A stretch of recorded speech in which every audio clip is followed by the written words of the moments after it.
Hello, this is our day 5. Anyway രാവിലെ അല്ല, ഒരു 10 മണിയൊക്കെ കഴിഞ്ഞപ്പോഴത്തേക്കും ചിക്കൻ കട്ട് ചെയ്തുകൊണ്ടിരിക്കുകയാണ് ചേട്ടൻ. നമ്മൾ 1 കിലോ ചിക്കനാണ് വാങ്ങിച്ചത്. അതിനകത്തൊരു 200 ഗ്രാമെങ്കിലും ഐസ് കാണും കേട്ടോ.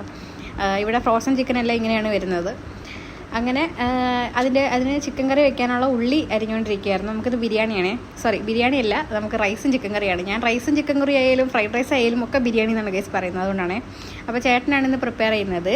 അയാനെ ഞാൻ നോക്കിക്കൊണ്ടിരിക്കുകയാണ് അവിടെ. പിന്നെ നമ്മുടെ ടാങ്കിൽ ലൈറ്റൊക്കെ ഇട്ടിട്ടുണ്ട് കേട്ടോ. അങ്ങനെ ഉച്ചയ്ക്ക് ലഞ്ച് പ്രിപ്പയർ ചെയ്തു. ചിക്കൻ കറി ചേട്ടൻ വെച്ച്, റൈസ് ഞാൻ ഉണ്ടാക്കി. റൈസ് നമ്മൾ കുക്കറിൽ വയ്ക്കുന്നുണ്ട് കുറച്ച് ഒട്ടിപ്പോവും, അതുകൊണ്ട് ഞാൻ ഉണ്ടാക്കി കേട്ടോ. പിന്നെ വൈകുന്നേരം നമ്മളൊരു കുടുക്ക അൺബോക്സ് ചെയ്തു ഗൈസ്. ഇത് നമ്മൾ അൺബോക്സ് ചെയ്യണമെന്ന് വിചാരിച്ചതല്ല, ഇത് കോയിൻ ഇടുന്ന കുടുക്കയായിരുന്നു. അതിൻ്റെ മണ്ടയിൽ എനിക്ക് തരാൻ വേണ്ടിയിട്ടൊരു സിം വെച്ചിട്ടുണ്ടായിരുന്നു. ആ സിം ഇപ്പോൾ കാണാനില്ല. അങ്ങനെ സിം അതിനകത്ത് വീണിട്ടുണ്ടോ ഇല്ലയോ എന്നറിയാൻ നോക്കിയതാണ്, പക്ഷേ സിം അതിനകത്ത് ഇല്ലായിരുന്നു ഗൈസ്. അങ്ങനെ പിന്നെ വൈകുന്നേരം ഞാനും അയാനും ചേട്ടനും കൂടെ പുറത്ത് പോയി. നമ്മൾ ജസ്റ്റ് അവിടേക്കൊന്ന് റൗണ്ട് അടിക്കാൻ പോയതാണ് കേട്ടോ. അയാനും ഒന്ന് പുറലോക്കൊക്കെ കാണിക്കാൻ കൊണ്ടുപോയതാണ്.